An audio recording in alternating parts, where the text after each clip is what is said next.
Udah nih kan? Hadir katalino baca remen kasruga bahasa ingat kan bata. Di sini kita akan menjawab mata ujian manajemen operasi. Nama Dionisius Eko Apriyono, NIM 191041776, kelas E daerah, mata ujian manajemen operasi 2, hari Jumat tanggal 23 Juli 2021, waktu 15.00 sampai dengan 17.00. Semester 4, sifat ujian take home test, dosen pengampu Adi Mursali, SEMM. Petunjuk soal, terdapat 3 bagian yang harus dijawab dalam ujian akhir semester. Bagian A berkaitan dengan kegiatan mahasiswa di WA teori di WA dan Google Classroom. Bagian B berkaitan dengan soal-soal teori yang berkenaan dengan manajemen operasi 2. Dan bagian C berkenaan dengan video-video manajemen operasi 2.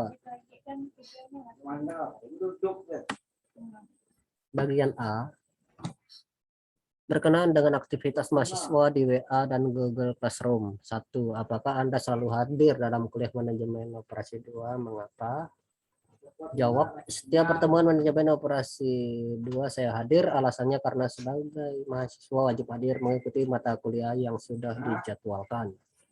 2. Berapa kali Anda hadir dalam kuliah manajemen operasi 2 secara daring? Jawab, saya hadir dalam kuliah manajemen operasi 2 karena secara daring, yaitu sebanyak 7 kali, karena setiap pertemuan dihitung 2 kali.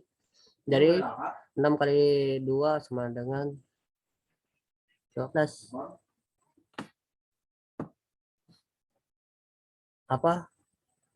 Apa-apa yang saudara pelajari selama saudara belajar manajemen operasi 2 secara daring, manfaat apa yang saudara peroleh mempelajari manajemen operasi 2 secara daring? Jawab, materi-materi yang dipelajari selama belajar MO2 secara daring antara lain materi peramalan permintaan. 1. Peramalan merupakan alat bantu yang penting dalam perencanaan yang efektif dan efisien. 2. Peramalan mempunyai peranan langsung dalam peristiwa eksternal yang pada umumnya berada di luar kendali manajemen. 3. Peramalan permintaan manajemen operasi meliputi antara lain perencanaan schedule produksi, perencanaan pemenuhan kebutuhan bahan, perencanaan kebutuhan tenaga kerja, perencanaan kapasitas produksi, perencanaan layout fasilitas, penentuan lokasi. Materi penugasan khusus. Materi permasalahan penugasan, assignment problem. Materi perencanaan dan pengendalian.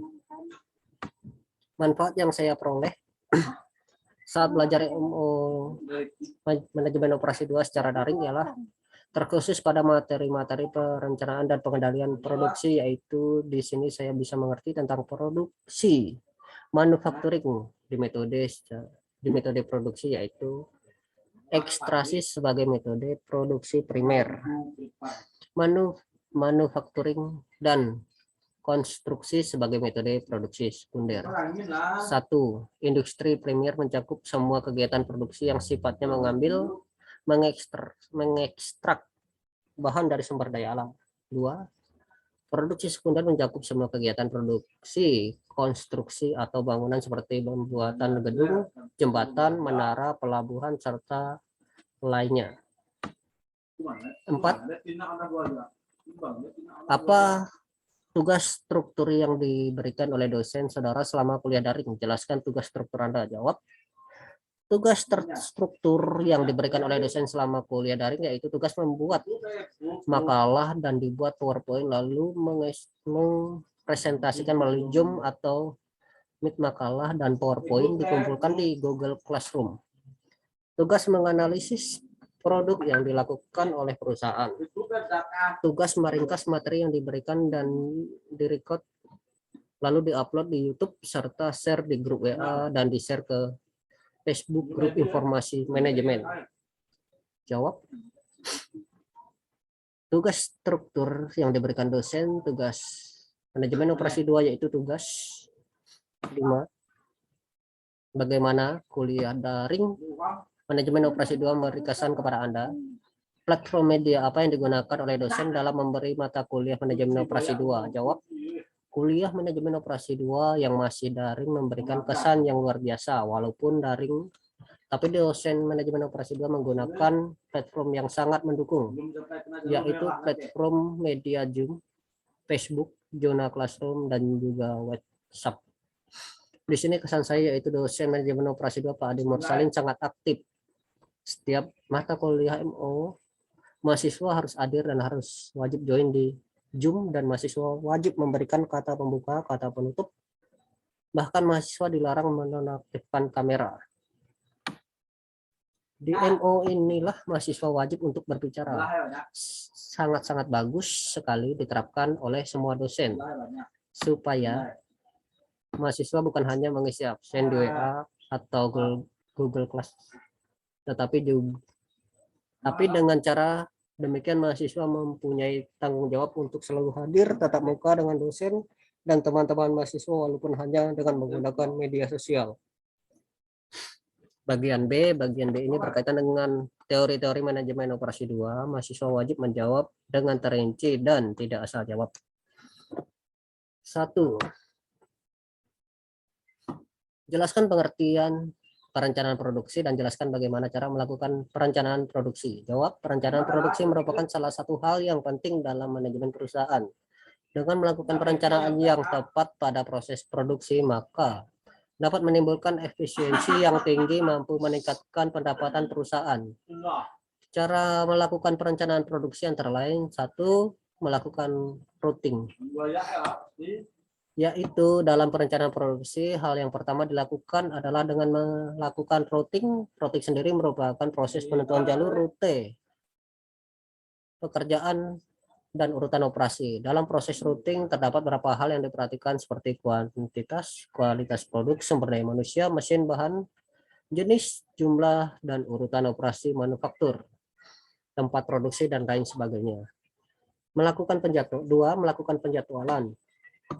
Melakukan penjadwalan adalah langkah kedua dalam perencanaan produksi. Penjadwalan ini berkaitan dengan berbagai hal seperti memperbaiki jumlah pekerjaan yang harus dilakukan, mengatur operasi manufaktur yang berbeda dalam urutan prioritas, fiksasi proses mulai dan selesai, tanggal dan waktu untuk setiap operasi, sehingga dengan melakukan penjadwalan dapat membantu untuk memanfaatkan secara optimal waktu dan menjalankan bisnis yang akan membuat perencanaan produksi lebih terkontrol. 3. Melakukan dispatching. Dispatching adalah langkah ketiga dalam perencanaan produksi yang merupakan suatu tindakan melakukan tahap implementasi. Proses dispatching ini meliputi berbagai hal seperti bahan, alat, perlengkapan, dan hal lain yang diperlukan untuk produksi. Selain itu ada perintah, instruksi, gambar, dan lain untuk memulai pekerjaan, melakukan proses sesuai dengan catatan atau aturan yang ada, dan menyelesaikan setiap pekerjaan tepat waktu. Kemudian mengontrol proses perencanaan produk apakah sudah sesuai dengan kebutuhan yang telah direncanakan sebelumnya. 2. Apa yang dimaksud dengan just in time dan keuntungan just in time diterapkan oleh perusahaan? Jawab, just in time adalah seperangkat teknik untuk meningkatkan produktivitas, meningkatkan kualitas, dan mengurangi biaya operasi. Keuntungan just in time bagi perusahaan adalah tujuannya untuk meningkatkan produktivitas dan mengurangi pemborosan. 3. Perusahaan ABC memproduksi suatu produk yang akan mengirim hasil produksinya kepada 3 konsumen, di mana perusahaan tersebut memiliki 3 buah pabrik yang tempat di pabrik A, pabrik B, pabrik C dengan tujuan kebutuhan konsumen adalah Cilegon, Serang, Pandeglang. Berikut ini merupakan masing-masing kapasitas pabrik secara berurutan sebanyak 90, 60, dan 50. Sedangkan untuk memenuhi kebutuhan konsumen sebesar 50, 110, dan 40 secara berurutan. Hitunglah dan analisa biaya transportasi terbaik yang bisa kalian lakukan menggunakan teknik transportasi NWC dan less cost. Dalam menjawab, jelaskan langkah pengerjaan soal di atas secara terinci, bukan langsung hasilnya. Adapun ongkos untuk setiap perpindahan dari pabrik menuju lokasi konsumen adalah sebagai berikut. Pabrik A ke Cilegon $20, pabrik C ke Cilegon $25, pabrik B ke Cilegon $15, pabrik A ke Serang $5, pabrik B ke Serang $20, pabrik C ke Serang $10. Pabrik A ke Pandeglang $8, pabrik B ke Pandeglang $10, pabrik C ke Pandeglang $19. Jawab: diketahui pabrik A kapasitas pabrik 90, konsumen Cilegon kebutuhan 50. Pabrik B kapasitas pabrik 60, konsumen Serang 110. Pabrik C kapasitas pabrik 50, konsumen Pandeglang kebutuhan 40. Dengan ongkos pabrik A ke Cilegon $20, pabrik B ke Cilegon $15, pabrik C ke Cilegon $25. Pabrik A ke Serang $5, pabrik B ke Serang $20, pabrik C ke Serang $10. Pabrik A ke Pandeglang $8, pabrik B ke Pandeglang $10, pabrik C ke Pandeglang $19. Satu metode NWC, pabrik A ke Cilegon 50, 20, ke Serang 45, Pandeglang 8, supply 90. Pabrik B ke Cilegon 15, ke Serang 60, 20, Pandeglang 10, supply 60. Pabrik C Cilegon 25, Serang 10, 10, Pandeglang 40, 19, supply 50. Demin Cilegon 50, Serang 110, Pandeglang 40, supply 200. Jadi ZMAX sama dengan dalam kurung 50 kali 20 tambah dalam kurung 40 kali 5 tambah dalam kurung 60 kali 20 tambah dalam kurung 10 kali 10 tambah dalam kurung 40 kali 19 sama dengan 3260. Metode less cost, pabrik A ke Cilegon 20, Serang 95, Pandeglang 8, supply 90. Pabrik B 25 ke Cilegon 20, 15, Serang 20, Pandeglang 40, 10, supply 60. Pabrik C 30 ke Cilegon 30, 25, Serang 20, 10, Pandeglang 19, supply 50. Demin Cilegon 50, Serang 110, Pandeglang 40, supply 200. Jadi ZMAX sama dengan dalam kurung 90 kali 5 tambah dalam kurung 20 kali 15 tambah dalam kurung 40 kali 10 tambah dalam kurung 30 kali 25 tambah dalam kurung 20 kali 10 sama dengan 2100. Metode VAM, pabrik A ke Cilegon 20, Serang 65, Pandeglang 38, supply 90. Pabrik B ke Cilegon 50, 15, ke Serang 10, 20, Pandeglang 10, 10, supply 60. Pabrik C ke Cilegon 25, ke Serang 50, 10, Pandeglang 9, supply 50. Demin Cilegon 50, Serang 110, Pandeglang 40, supply 200. Jadi ZMAX sama dengan dalam kurung 60 kali 5 tambah dalam kurung 30 kali 8 tambah dalam kurung 50 kali 15 tambah dalam kurung 10 kali 10 tambah dalam kurung 10 kali 50 kali 10 sama dengan 1890. Bagian C berkenaan dengan video-video yang berkenaan dengan manajemen operasi 2. Setelah mahasiswa menonton video-video manajemen operasi 2 ini, mahasiswa diminta untuk menjelaskan judul video yang ditonton dan makna judul video tersebut menurut versi mahasiswa. Teori-teori yang dijelaskan untuk pembicara dalam video tersebut dan manfaat dan wawasannya diperoleh setelah menonton video-video manajemen operasi 2 yang mahasiswa tonton. Silakan buka link video ini. Jawab. Video-video tersebut adalah sistem produksi tepat waktu yang disebut just in time. Makna judul video tersebut adalah bagaimana suatu perusahaan bisa mengatur perusahaan untuk meningkatkan produktivitas, meningkatkan kualitas, dan mengurangi biaya operasi pada perusahaannya. JIT bertujuan untuk memastikan bahwa input ke dalam proses produksi hanya sampai pada saat dibutuhkan. Teori-teori yang dibahas dalam video di atas adalah: 1. Pengertian just in time, yaitu seperangkat teknik untuk meningkatkan produktivitas, meningkatkan kualitas, dan mengurangi biaya operasi. 2. Asal dan sejarah just in time. Just in time ditemukan oleh Taichi Ohno dari Toyota setelah Perang Dunia Kedua. Pada saat JIT diterapkan pada asal mula sistem produksi Toyota di Jepang, pendekatan ini menjembatani kesenjangan antara produksi dan perbaikan kelanjutan dan menjadi dasar lain manufaktur seperti dikenal saat ini. Teknik JIT mendapatkan ketenaran di seluruh dunia, menyebar ke Amerika Serikat pada akhir tahun 1970 hingga 1980. 3. Perbedaan just in time dengan konvensional. 4. Apa yang dapat dilakukan oleh just in time? 1. Mengurangi limbah dan meningkatkan kualitas. 2. Meningkatkan masalah penyebab variabilitas. 3. Mencapai produk yang efisien. 4. Mengurangi atau mengurangi biaya atau meningkatkan keuntungan. 5. Memberi respon yang lebih cepat kepada pelanggan. 5 prinsip dalam JIT manufaktur. 1. Total quality management. 2. Production management. 3. Supplier management. 4. Inventory management. 5. Human resource management. 6. 8 kunci utama JIT. 1.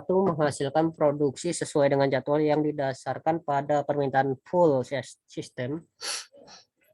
2. Produksi dalam jumlah kecil. 3. Menghilangkan pemborosan. 4. Memperbaiki pemborosan. 5. Menyempurnakan kualitas produk. 6. Orang-orang yang tanggap. 7. Menghilangkan ketidakpastian. 8. Penekanan pada pemeliharaan jangka panjang. 7. Manfaat JIT. 1. Mengurangi biaya. 2. Efisiensi layout. 3. Mengurangi last time. 4. Fleksibilitas lebih besar. 7. Perbaikan kualitas. 8. Peningkatan produktivitas. Manfaat yang saya peroleh dari video di atas adalah bagian dari sejarah JIT. Di sejarah JIT ini bagaimana seorang Taichi Ohno dari Toyota setelah Perang Dunia Kedua dari negara Jepang bisa membuat perusahaan Toyota berhasil dengan cepat, bahkan seluruh dunia mengekspor produk dari Toyota tersebut. Dari sejarah ini kita bisa belajar mengetahui bahwa manfaat untuk menerapkan JIT ini di perusahaan akan bisa membuat perusahaan menjadi berkembang pesat dan maju,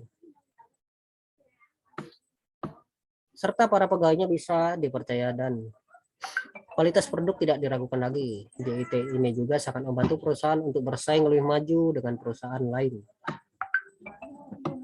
B. Judul video tersebut ada metode transportasi yang dibahas oleh Septian Wulandari. Makna judul video tersebut adalah kita akan mengetahui metode transportasi yang akan dipakai suatu perusahaan. Teori-teori yang dibahas dalam video di atas adalah: 1. Metode pemecahan masalah. Tabel awal dalam kurung menentukan solusi feasible awal. 1. Aturan NWC merupakan metode untuk menyusun tabel awal dengan cara mengalokasikan distribusi barang mulai dari sel yang terletak pada sudut paling kiri sampai atas. Metode less cost merupakan metode untuk menyusun tabel awal dengan cara mengalokasikan distribusi barang dan dari sumber tujuan mulai dari sel yang dimiliki biaya produksi terkecil. 3. Metode FAM, yaitu metode yang lebih sederhana penggunaannya karena tidak memerlukan closed path. Metode FAM dilakukan dengan cara mencari selisih biaya terkecil dengan biaya biaya terkecil dengan biaya terkecil berikutnya untuk setiap kolom maupun baris. Kemudian pilih selisih biaya terbesar dengan alokasi produk sebanyak mungkin ke sel yang memiliki biaya terkecil. Dengan cara ini dilakukan secara berulang sehingga produk sudah dialokasikan. Tabel Optimum dalam kurung menentukan solusi fashionable optimal. 1. Metode Steppington. 2. Metode Modi.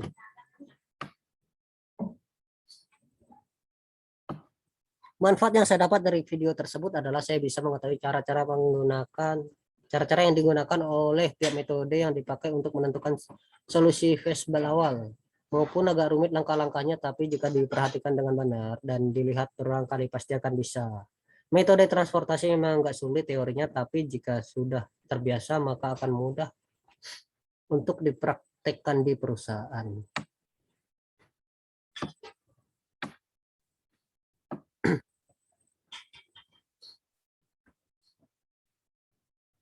Demikian tugas ujian akhir semester manajemen operasi 2 pada semester 4. Terima kasih kepada dosen Pak Adi Mursalin SMM atas bimbingannya dan atas waktu proses perkuliahan Bapak yang sangat aktif dan selalu hadir saat jadwal yang ditentukan.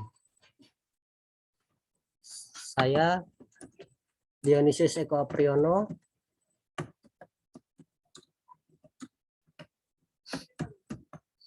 NIM 1910417076, kelas E daerah semester 4 Universitas Pancabakti Pontianak. Adil Katarino Bacuramingka Sarga Basengat Ka Jubata.